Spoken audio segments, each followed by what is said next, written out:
రమణ గారు చూసాం. ఇప్పుడు ఒకసారి రేగిడి లక్ష్మణరావు గారి దగ్గరికి వెళ్తాం. రేగిడి లక్ష్మణరావు గారు, అసలు మీరు ఆయన ఓన్ చేసుకొని ఆయన బదనాం చేసే కార్యక్రమం ఏమన్నా చేశారా అల్లు అర్జున్? చివరికి ఆయన పేరు చివరిన రెడ్డి అని తగిలించేసి మెగా అభిమానులందరూ ఆయన మీద మూకుమ్మడిగా దాడి చేస్తున్నారు. సినిమాలో ఎక్కడా కూడా ఎవరి గురించి ప్రస్తావన లేదు. ఆ కథ ఏం డిమాండ్ చేసిందో దానికి తగ్గ డైలాగు ఆ పాత్ర పుష్ప పాత్రధారి అర్జున్ చేశాడు. అందుకు మించి అదేమి ఆయన సొంత పైత్యం ఏం కాదు. బాసులకే బాసుని అనే దాన్ని మీరు ఎలా ఇంటర్ప్రిట్ చేశారు? అక్కడ ఇంకొక ఆయన ఏదో కథాపరంగా ఏదో వేరే జపాన్కి వెళ్ళినప్పుడు అక్కడ మాట్లాడిన మాట అది, నేను బాసులకే బాసుని అని. అంతేగాని అక్కడ మెగా కాంపౌండ్ని కించపరిచినట్టు కాదే. ఓవర్ కొట్టేశారు కదండి 2-3 నెలల నుంచి. మీరు పరుగు పోలా? లక్ష్మణరావు గారు వినిపిస్తుందా? రైట్. వాసుదేవ్ గారు, మీకు పిల్లల పెద్దలకి గవర్నమెంట్ వీక్షణ యాజమాన్యానికి హృదయపూర్వక నమస్కారం అండి. ఫస్ట్ ఆఫ్ ఆల్ నేను ఒకటి చెప్తా ఉన్నా, ఏదైతే వైఎస్ఆర్ పార్టీ వాళ్ళు ఈ ఫేక్ న్యూస్ ప్రసారం చేస్తున్నారో అని చెప్తా ఉన్నారో, అన్ని టీవీ ఛానల్ అయినా ఎవరైనా సోషల్ మీడియాలో అయినా ఎవరు మాట్లాడినా సరే తీవ్రంగా ఖండిస్తా ఉన్నాం. ఎందుకంటే మాకు మెగా ఫ్యామిలీకి అల్లు అర్జున్ మధ్య గ్యాప్ పెంచాలనే ఉద్దేశం లేదు, అంత అవసరం కూడా మాకు లేదు. అసలు గ్యాప్ పెంచింది ఎవరు? గ్యాప్ ఇచ్చింది ఎవరు?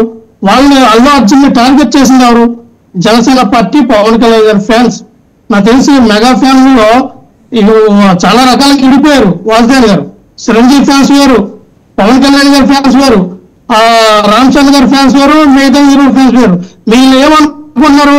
Chiranjeevi fans Pawan Kalyan fan, Pawan Kalyan fans fan కాదు. ఎందుకంటే స్వతహా నేను మెగా ఫ్యామిలీ విజయనగరం జిల్లా అధ్యక్షుడుగా అప్పుడు చేసినప్పుడు నాకు తెలుసు, చిరంజీవి గారి సినిమా వస్తుందంటేనే పవన్ కళ్యాణ్ గారి ఫ్యాన్స్ చాలా మంది కూడా సినిమాకి వచ్చి ఆదరించింది లేదు, సినిమా దగ్గరికి వచ్చి హంగామా చేసింది లేదు, ఆ సినిమా గురించి పాజిటివ్ గా మాట్లాడింది లేదు.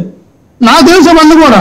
ఎందుకంటే పవన్ కళ్యాణ్ గారి సినిమా పరంగా ఎప్పుడైతే రాజకీయాల్లోకి వచ్చారో, ఆ చిరంజీవి గారి యొక్క పిఆర్పి పార్టీ ఎప్పుడైతే విలీనం చేసి అది ప్రజల్లో ఒక ఇంత బేడ ప్రచారంలో ఒక దీనిగా ఉందని, ఆయా ఇంపాక్ట్ జనసేన పార్టీ మీద పడకూడదు, పవన్ కళ్యాణ్ గారి మీద పడకూడదని వీళ్ళు చాలా వరకు కూడా చిరంజీవి గారిని కూడా వీళ్ళు దూరం పెట్టే కార్యక్రమంలో జనసేన పార్టీ వాళ్ళు చేశారు.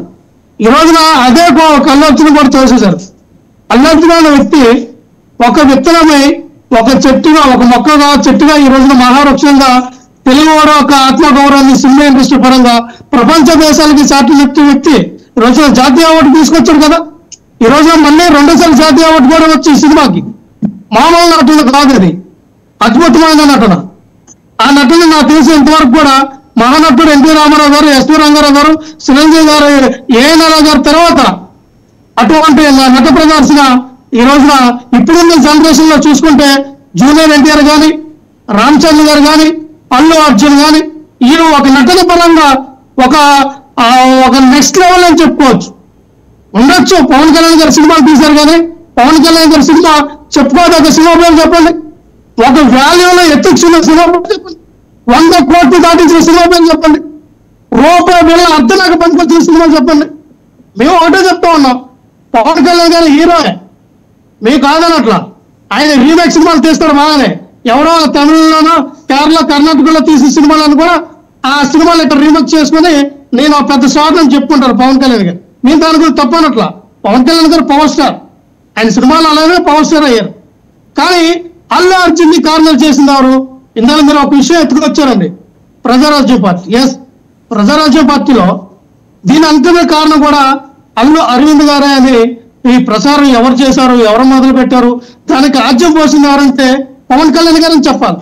ఎన్నో సార్లు అల్లు అర్జున్ గారు జనసేన పార్టీ మీటింగ్లకు వచ్చినప్పుడు, పవన్ కళ్యాణ్ గారు స్టేజ్ మీద మాట్లాడినప్పుడు ఇదే పవన్ కళ్యాణ్ గారు పక్కన అల్లు అర్జున్ గారు నిలబడితే కనీసం ఒక సామాన్య వ్యక్తికి ఇచ్చిన విలువ, గౌరవం కూడా పవన్ కళ్యాణ్ గారు అల్లు అర్జున్కి ఇవ్వాల. కావాలంటే మీరు గూగుల్లో కొట్టండి, యూట్యూబ్ లో కొట్టండి, చాలా వీడియోలు కనబడతాయి. మీకు చెప్పారా ఆయన విలువ ఇవ్వలేదని? మీకు ఏమైనా చెప్పారా? వాసుదేవ్ గారు కట్టు కనబడతాయంటే మీకు చెప్పవలసిన విజువల్స్ ఆడియోలో వీడియోలో చూసినప్పుడు ఆ యొక్క మీటింగ్ లో మాట్లాడినప్పుడు పవన్ కళ్యాణ్ గారు వ్యవహరించిన బిహేవియర్ ఏంటంటే మేము అందరం కూడా చూసాం. సో ఇవన్నీ కూడా ఆయన మనసులో ఉన్నాయండి. అల్లు అర్జున్ గారు మనసులో ఏంటంటే మా నాన్నని మీరు టార్గెట్ చేయడం ఏంటి, ఎవరి నాన్న వాళ్ళకి గొప్ప. పవన్ కళ్యాణ్ గారు నాన్నగారు పవన్ కళ్యాణ్ గారు గొప్ప, అల్లు అరవింద్ గారు అల్లు అర్జున్కి గొప్ప. మా నాన్నగారిని మీరు అనడం ఏంటి, మా నాన్నగారిని తక్కువ చేయడం ఏంటి, మా నాన్నగారి గురించి మీరు ఇలా మాట్లాడటం ఏంటి అనేది అల్లు అర్జున్ గారు తీసుకున్న నిర్ణయం అది. మనం ఇక్కడ ఇప్పుడు నేను ఒక మెగా ఫ్యామిలీలో ఎదగలేనేమో, మెగా ఫ్యామిలీ నుంచి ఇంతవరకు ఎదగలేమో. ఇక్కడ కాంపిటీషన్ ఉందండి. ఇప్పుడు రామ్ చరణ్ గారు ఉన్నారు, ఆయన ఇంటర్నేషనల్ హీరోగా ఎదిగాడు. సో ఒక కుటుంబం నుంచి ఒక్కొక్క ఇదేంటంటే కాంపిటీషన్ సినిమా. ఇదంతా కూడా ఒక మార్కెట్ ఉండాలి. మార్కెట్ ఉండాలంటే ఒక్క కుటుంబం నుంచి కొంచెం ఎదగాలన్నప్పుడు 1, 2 ఉంటాయి. 1 ఎవరంటే మెగా ఫ్యామిలీ అంతా కూడా ఇప్పుడున్న పరిస్థితుల్లో రామ్ చరణ్ గారికి సపోర్ట్ చేస్తారు. సో అటువంటి పరిస్థితుల్లో మరి అల్లు అర్జున్ గారు ఏంటంటే కొంచెం ఆయన వరకు నేను కూడా సైడ్ అయితే బాగుంటుంది అనే విషయంలో ఆయన అవ్వచ్చు. ఆయన మార్కెట్ పెంచుకోవాలి, ఆయన కూడా నంబర్ 1 హీరోగా ఎదగాలని ఎవరికైనా ఉంటుంది. సో ఆయన కుటుంబం